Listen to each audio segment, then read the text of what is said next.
हाँ जी, तो कैसे हैं आप सब? ठीक-ठाक हैं, मज़े में, मौज में हैं। जी हाँ, तो मैं हूँ यावर बहार और सब दोस्तों को मेरा सलाम।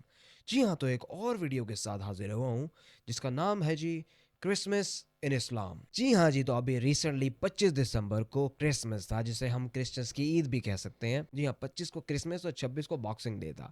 तो जी उसी हवाले से मैं एक वीडियो लेकर आया हूँ, उसको देखते हैं और उस पे रिएक्शन करते हैं। और वीडियो का टाइटल है जी क्रिसमस इन इस्लाम। तो चलें जी शुरू कर लेते हैं। लेकिन शुरू करने से पहले as you know, if you are new on my channel, just go and hit the subscribe button and bell icon as well. जी हाँ जी, तो ये करना बहुत ज़रूरी है। तो चलें शुरू करते हैं जी। So let's get started. Christmas. Merry Christmas. Merry Christmas. दुनिया का सबसे बड़ा फेस्टिवल।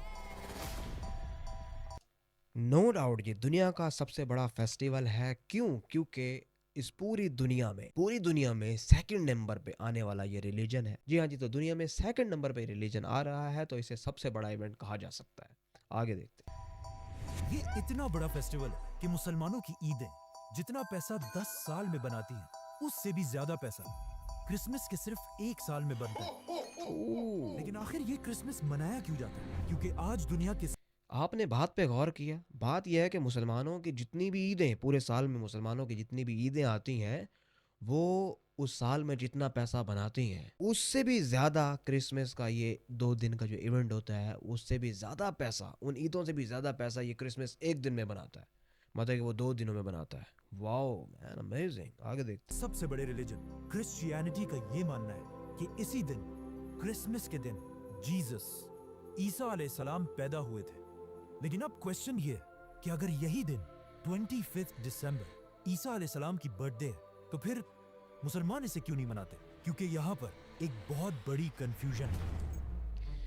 आज से दो हैं। 1 मिनट, अब ये कन्फ्यूजन के बारे में बताने लगे हैं कि वाक़ई बात तो सही है कि अगर ये हज़रत ईसा अलैहिस्सलाम का बर्थडे है या उनकी कोई सालगिरह है या उनका कोई इवेंट है, तो फिर ये हम क्यों नहीं मनाते? क्रिसमस की बात हो रही है। तो वो कन्फ्यूजन को क्लियर करने के लिए ये वीडियो है। देखते हैं जी क्या है, आगे देखते हैं। 2000 साल पहले ईसा अलैहिस्सलाम फलस्तीन के एक छोटे से शहर में एक मिरेकल से पैदा हुए। ये वो जमाना था जब फलस्तीन में तो यहूदी आबाद थे ही, लेकिन यहाँ पर यहूदियों की हुकूमत नहीं थी। हुकूमत उस वक्त की एक बहुत बड़ी सुपर पावर रोमन एम्पायर की थी। जब रोमन एम्पायर अपनी ताकत की पीक पर थी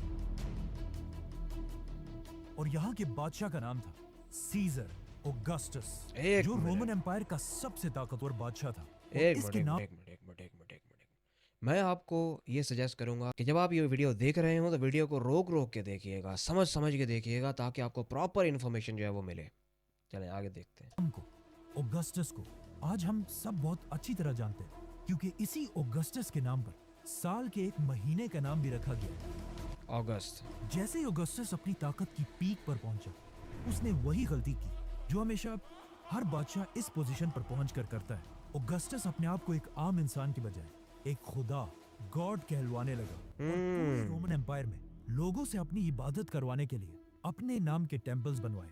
अगर हिस्ट्री को देखा जाए, जब भी कोई शख्स इस लेवल की ताकत तक पहुंचता है, तो अल्लाह उसके गुरूर को तोड़ने के लिए बिल्कुल मूसा अलैहिस्सलाम की तरह एक माइटी प्रॉफिट भेजता है। बेशक बेशक, इंडीड। तो इसी सीजर ऑगस्टस के दौर में ईसा अलैहिस्सलाम पैदा हुए। ईसा अलैहिस्सलाम भी यहीं पर रोमन एम्पायर के अंडर फलस्तीन में यहूदियों के साथ बड़े हुए। लेकिन ईसा अलैहिस्सलाम बचपन से अपनी एज के बाकी सारे नॉर्मल बच्चों से बहुत ही डिफरेंट थे, क्योंकि बचपन में एक बार ईसा अलैहिस्सलाम अपनी माँ मरियम के साथ एक बाजार में घूमते घूमते कहीं गायब हो गए, और काफी ढूंढने के बाद भी वो पूरे बाजार में कहीं एक नहीं मिले। मिनट, तो जी आपने इस बात पे गौर किया? उन्होंने मेंशन किया कि हजरत ईसा जो थे वो मौजज़ाना तौर पर, मिरेकलसली तौर पे पैदा हुए थे फ़लस्तीन में। अब वो बता रहे हैं कि बाजार में अपनी वालदा मोहतरमा के साथ जा रहे थे। आगे देखते हैं। तो आखिर उनकी माँ उन्हें ढूंढते ढूंढते यहूदियों के एक टेंपल की तरफ गई, जहां पर उन्होंने देखा कि यंग ईसा अलैहिस्सलाम उस वक्त के बड़े यहूदी उलमा के साथ डिबेट कर रहे थे। और उनके क्वेश्चंस को सुनकर यहूदी स्कॉलर्स के चेहरे बिल्कुल गुस्से से भरे हुए थे, क्योंकि उनके सामने ऐसे क्वेश्चंस करने की अब तक किसी में जुर्रत नहीं थी। इसी तरह ईसा अलैहिस्सलाम फलस्तीन में बड़े होते गए, और आगे जाकर उन्हें अल्लाह की तरफ से एक बहुत ही यूनिक पावर मिली, जिसमें वो किसी भी बीमार शख्स को सिर्फ एक उंगली के टच से बिल्कुल ठीक कर देते थे। और अपनी इस पावर को यूज करके ईसा अलैहिस्सलाम गरीब लोगों की मदद करने लगे اور جیسے جیسے لوگوں کو عیسیٰ علیہ السلام کی اس طاقت کا پتہ چلا تو وہ دور دور سے عیسیٰ علیہ السلام کے پاس آنے لگے، اور اسی طرح آہستہ آہستہ عیسیٰ علیہ السلام کی پاپولیرٹی پورے فلسطین میں پھیلنے لگی۔ آخر عیسیٰ علیہ السلام اتنے اللہ فیمس اکبر۔ ہو گئے کہ وہ جس بھی شہر کی طرف جاتے تھے وہاں کے سارے لوگ انہیں ویلکم کرنے کے لیے اس شہر سے باہر نکل آتے تھے، اور عیسیٰ علیہ السلام اپنی پاور سے ان سب کی بیماریاں دور کر دیتے تھے۔ ایک منٹ یار، کیا ہی معجزات تھے حضرت عیسیٰ علیہ السلام کے پاس کہ وہ اتنی چھوٹی سی عمر میں بھی پاور رکھتے تھے، وہ جوش رکھتے تھے، وہ جذبہ رکھتے تھے کہ اس وقت کے پاورفل یہودیوں کے سامنے وہ کھڑے ہو کر ڈیبیٹ کرتے تھے، ان سے وہ سوالات پوچھتے تھے جو اس وقت تک کسی نے نہیں پوچھے تھے، اور پھر معجزات ان کو اس طرح کے ملے اللہ کی طرف سے کہ وہ ایک انگلی کے ٹچ سے جو تھے بیماروں کو شفا دے دیتے تھے، مردوں کو جگا دیتے تھے۔ تو یہ پاورز ان کے پاس اللہ کی طرف سے تھیں۔ آگے دیکھتے ہیں۔ یہاں تک تو سب بالکل ٹھیک تھا، لیکن آہستہ آہستہ عیسیٰ علیہ السلام اپنے فالوورز کو بٹھا کر ان کے سامنے سپیچز کرنے لگے، اور ان سپیچز میں وہ بار بار لوگوں کو یہ سمجھانے لگے کہ آج ہمارے اس ریلیجن کو صرف اور صرف ان یہودی سکولرز نے تباہ کیا ہے، جو اپنے ٹیمپلز میں بیٹھ کر صرف غریب لوگوں سے چندہ جمع کرتے ہیں، اور صرف کچھ پیسوں کے لیے یہی سکولرز تورات کی آیات کو چینج کر کے اپنی مرضی کے فیصلے لکھتے ہیں۔ اور ہر سپیچ میں بار بار عیسیٰ علیہ السلام یہودی سکولرز کو منافق کہہ کر پکارنے لگے۔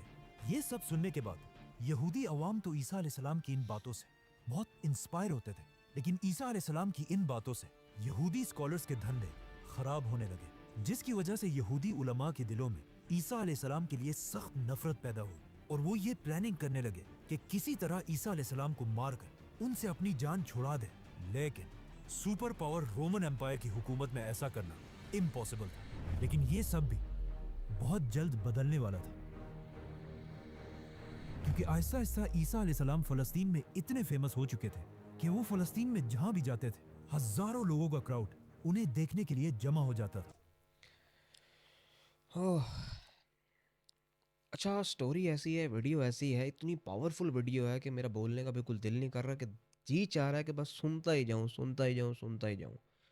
بہت ہی پاورفل ویڈیو ہے۔ تو جی جیسے انہوں نے بتایا کہ یہودی اسکالر جو فلسطین میں تھے جہاں پر حضرت عیسیٰ علیہ السلام بڑے ہوئے، وہ یہودی اسکالرز حضرت عیسیٰ علیہ السلام کے بالکل خلاف ہو گئے اور ان کے خلاف سازشیں کرنے لگے۔ آگے دیکھتے ہیں کیا ہوا۔ آخر ایک دن عیسیٰ علیہ السلام فلسطین کے کیپٹل جیروسلم کی طرف گئے۔ جب لوگوں کو یروشلم۔ اس بات کا پتہ چلا تو ہزاروں لوگ ان کو ویلکم کرنے کے لیے سٹی سے باہر نکل آئے، اور ان کی سواری کے سامنے کھجور کے درخت کی شاخیں پھینکنے لگے، جو اس زمانے میں ہائیسٹ رسپیکٹ دکھانے کا ایک طریقہ تھا۔ رومن امپائر کے جنرلز یہ سب دیکھ کر حیران ہو گئے کہ آخر یہ کون آ رہا ہے جسے لوگ بالکل ایک بادشاہ کی طرح رسپیکٹ دے رہے ہیں۔ ناؤ عیسیٰ علیہ السلام کی طاقت کو دیکھ کر رومن امپائر کے جنرلز ان سے ڈرنے لگے، اور یہودی علماء تو ان سے پہلے ہی نفرت کرتے تھے، تو اب یہ دونوں مل کر عیسیٰ علیہ السلام کو مارنے کی سازش کرنے لگے، جس کے بعد عیسیٰ علیہ السلام نے اپنے سب سے کلوز 11 یا 12 فالوورز کے ساتھ اپنا آخری ڈنر کیا، اور پھر اللہ نے انہیں آسمان کی طرف اٹھا لیا۔ لیکن کرسچنز کا ماننا ہے کہ اس کے بعد انہیں مار دیا گیا۔ اب عیسیٰ علیہ السلام تو دنیا سے چلے گئے، لیکن یہاں فلسطین میں ان کے 11 فالوورز نے فیصلہ کیا کہ وہ عیسیٰ علیہ السلام کی ٹیچنگز کو پوری دنیا تک پہنچائیں گے۔ یہی تو ہم لوگ کہتے ہیں کہ حضرت عیسیٰ علیہ السلام مرے نہیں تھے، ان کو مارا نہیں گیا تھا، ان کو ڈائریکٹ اٹھا لیا گیا تھا۔ یہی ہم مسلمانوں کا بلیو ہے۔ چلے اب ان 11 فالوورز کے بارے میں سنتے ہیں کہ انہوں نے کیا کیا۔ تو سب سے پہلے ان فالوورز نے یہودیوں کو کنونس کرنے کی کوشش کی، لیکن آف کورس یہودیوں نے عیسیٰ کو نہیں مانا، تو ان کو کیا مانا؟ فالوورز کو کیا تو مانیں یہ گے؟ فالوورز یہودیوں کو چھوڑ کر دنیا کے باقی لوگوں تک عیسیٰ علیہ السلام کا میسج پہنچانے لگے، اور یہودیوں کے بالکل اپوزٹ باقی دنیا میں کرسچینٹی بہت تیزی سے پھیلنے لگی، اور انہی نئے فالوورز میں سے ایک کا نام سینٹ پال تھا۔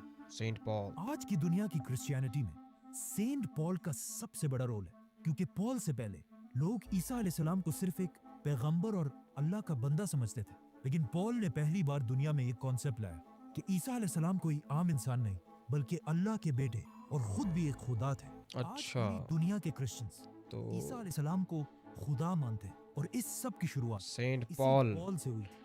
تو سینٹ پال نے جو تھا یہ رانگ کانسیپٹ جو تھا یہ انٹروڈیوس کیا تھا کہ وہ خود بھی خدا یا پھر اللہ کے بیٹے تھے۔ لیکن ہم مسلمانوں کا یہ بلیف نہیں ہے. حالانکہ پال اپنی پوری زندگی میں عیسیٰ علیہ السلام سے کبھی ملا ہی نہیں تھا. پال اور اس کے فالوورز کی وجہ سے آہستہ آہستہ کرسچینٹی رومن امپائر میں پھیلتی گئی.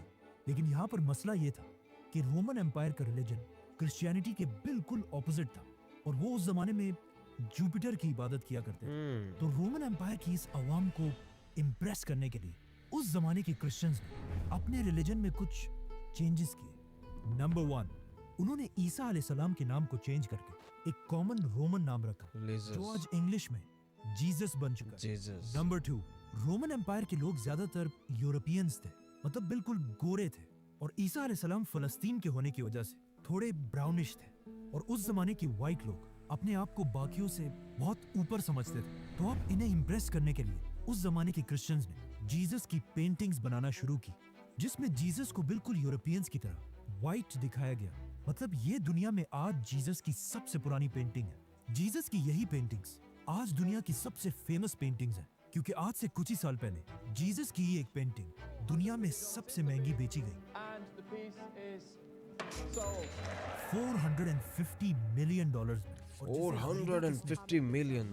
Is the actual buyer of a Leonardo da Vinci for a record-breaking $450 million at a Let's come back to the story. Christianity میں ان چینجز کی وجہ سے آہستہ آہستہ کرسچینٹی رومن امپائر میں بہت تیزی سے پھیلنے لگی, اور کرسچنز اتنے بڑھ گئے کہ رومن امپائر کے بادشاہوں نے سوچا کہ اگر کرسچنز ایسے ہی بڑھتے گئے تو یہ تو ہمارے ریلیجن جوپیٹر کے ریلیجن کو بالکل ختم کر دیں گے. تو آخر رومن امپائر کے بادشاہ نے فیصلہ کیا کہ اب کرسچینٹی کو پھیلنے سے روکنے کے لیے ہمیں سارے کرسچنز کو مارنا ہوگا. جس کے بعد رومن امپائر نے کرسچنز پر ایسا ظلم کیا کہ اس ظلم کو قرآن میں بھی ڈسکرائب کیا گیا ہے کہ جب رومن امپائر کے بادشاہ کے ظلم سے کچھ ینگ لڑکے بھاگ کر ایک غار کیو میں چھپ گئے. بالکل بالکل بالکل, یہ سٹوری بھی اچھی طرح یاد ہے کہ اس غار میں وہ پتہ نہیں 300-350 سال تک جو ہے نا وہ وہاں پہ سوئے رہے, اور ان کو پتہ ہی نہیں چلا.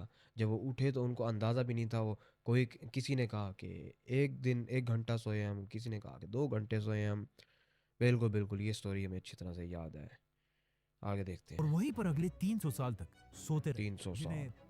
اصحاب اصحاب کہف. بالکل بالکل رومن بالکل. امپائر کے اس سارے ظلم کے بعد بھی کرسچنز اپنے ریلیجن سے پیچھے نہیں ہٹے, بلکہ ان سارے ظلموں سے کرسچینٹی اور بھی تیزی سے پھیلنے لگی اور دنیا کے ہر کونے تک پہنچنے لگی, یہاں تک کہ یہ ریلیجن پہلی بار انڈیا تک بھی پہنچا. آخر عیسیٰ علیہ السلام کے 300 سال بعد کرسچینٹی اتنی پاورفل ہو گئی کہ رومن امپائر کے ایک بادشاہ کانسٹنٹین دی گریٹ نے اپنے ریلیجن کو چھوڑ کر کرسچینٹی میں کنورٹ ہو گئے.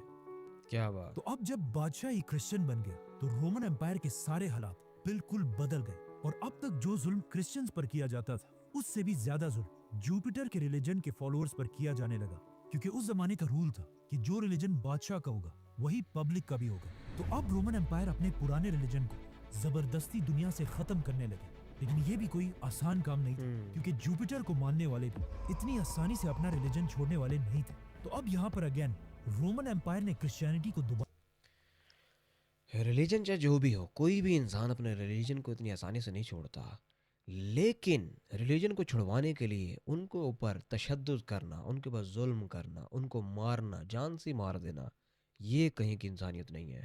اور یہ کوئی بھی مذہب جو ہے اس بات کی تعلیم نہیں دیتا, اس بات کا حکم نہیں دیتا کہ کوئی بھی کسی سے بھی اگر کوئی مذہب اگر چھڑوانا چاہتا ہے تو وہ اس کو مارے, پیٹے یا اس کو قتل کر دے. اس طرح سے بالکل بھی کوئی مذہب نہیں کہتا.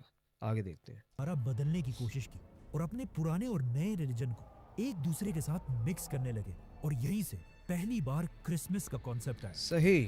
جیسے کہ رومن امپائر کے ریلیجن میں ہر سال دسمبر میں اپنا سب سے بڑا فیسٹیول سیٹرنیلیا مناتے تھے, جس میں وہ اپنے خدا سیٹرن کی عبادت کرتے تھے. اور ان کے اس فیسٹیول میں ایک چیز سب سے امپورٹنٹ تھی, پائن ٹریز, کیونکہ دسمبر میں یورپ کی سردی کی وجہ سے سارے درخت بالکل سوکھ جاتے تھے اور صرف پائن ٹری اپنی جگہ پر مضبوطی سے کھڑی رہتی تھی, جسے وہ ایک بہت ہی ہولی چیز سمجھتے تھے. اور ہر فیسٹیول میں اسی درخت کے ایک شاخ کو اپنے گھر میں لا کر سجاتے تھے.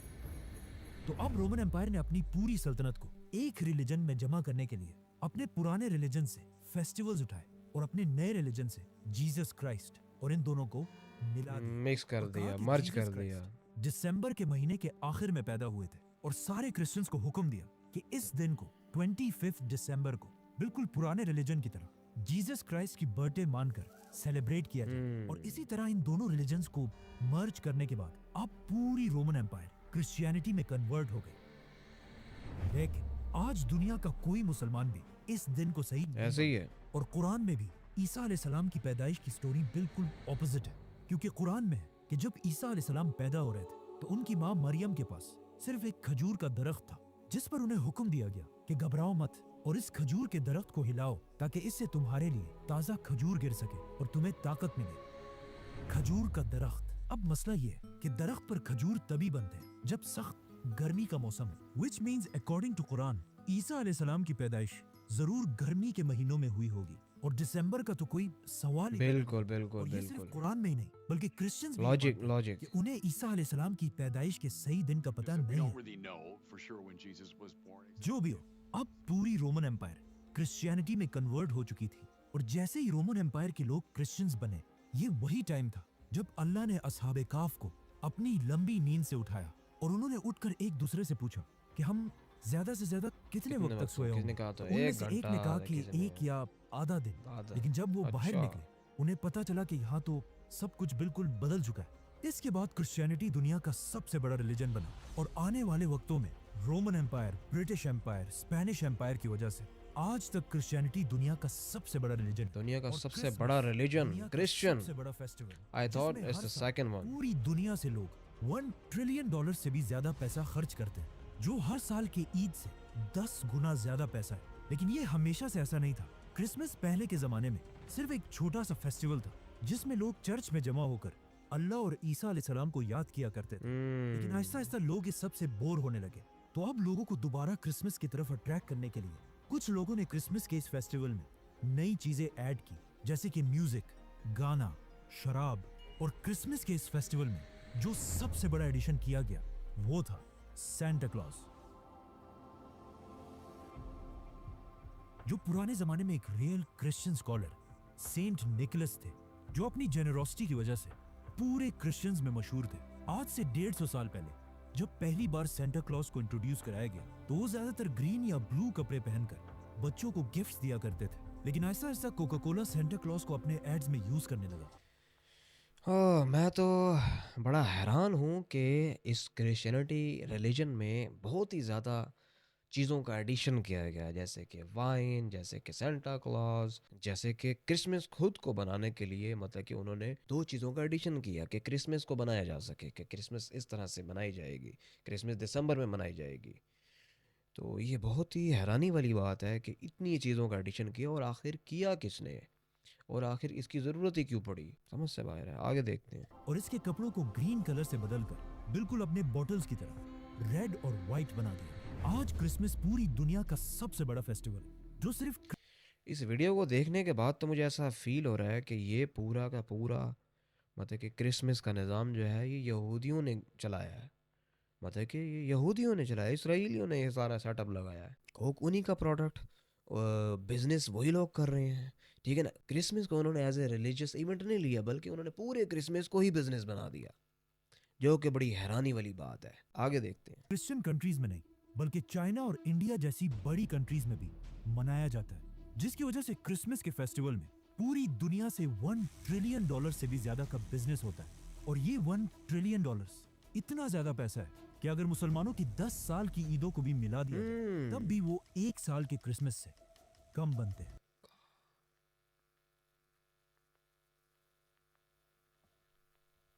मुसलमानों की 10 साल की ईदों का बिजनेस भी मिला लिया जाए ना, अगर मतलब कि जो भी उन 10 साल की ईदों में जो भी बिजनेस होगा और जो पैसा इकट्ठा होगा ये उससे भी ज़्यादा इनका 1 साल में हो जाता है।